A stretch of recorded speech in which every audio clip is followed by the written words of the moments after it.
In order to get everybody in, after the next speaker, I'll reduce the time limit to 4 minutes. Jackie Doyle-Price. Deputy Speaker, I wish I could say it was a pleasure to contribute to this debate, but it really isn't. None of us want to be debating this absolute act of industrial brutality committed by DPWorld and P&O Ferries last week. And the honourable gentleman for Kingston upon Hill, who's not in his place, I think, articulated an anger which I've witnessed being shared by many people across this country. I think this is an incident which has got more cut through than any other that I've witnessed in recent years. And I hope DPWorld are taking note of this. Now, as a chairman of the all-party group on maritime and ports, this is obviously something that I care very, very deeply about. And I have to say, this is a matter which must not be without consequence for DPWorld.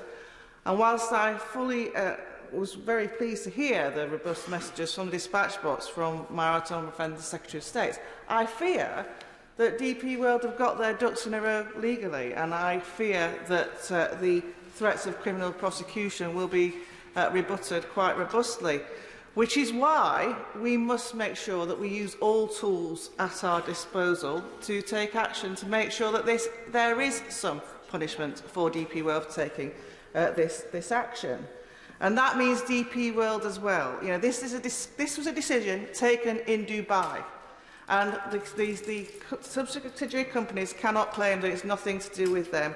We must make sure we use all those tools at our disposal. And I say that as an enthusiastic supporter and proponent of the Thames Freeport. And honourable members have heard me waxing lyrically about this a number of times. And I would say, with all honesty to DPWorld, if they are really serious about getting a resolution to these matters, they should step aside from the existing Freeport agreements that have been struck, because it would simply be wrong to give that company any tax incentives while this dispute continues.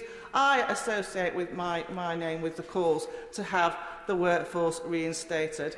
I suspect that is something which will fall on deaf ears, but that's why we simply must take all action at our disposal. And if I could just crave the indulgence of the House for a moment, because Thames Freeport has been associated with DPWorld in recent press comments since these tragic events.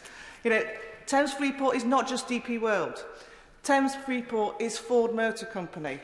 The Freeport will breathe life into Dagenham, which has been a centre of motor engineering for a century or more. It is also Forth Ports.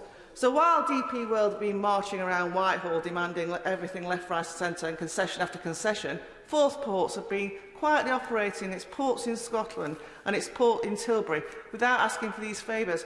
We've got massive ambitions to expand the operation at Tilbury, and those companies do not deserve to be disadvantaged because of their association in good faith with DPWorld. So I ask very clearly to the front bench not to let the Thames Freeport be disadvantaged, but by all means give DPWorld the challenge that they can't necessarily expect to be treated with favour after behaving in this way.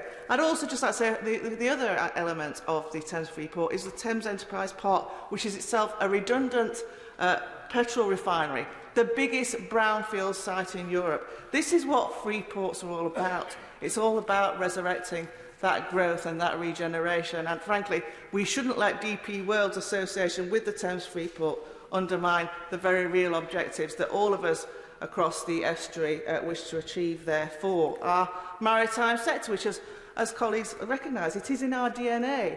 And I think that's the final point I'd like to make, really, is if we are serious about being a maritime nation, we have to value our seafarers.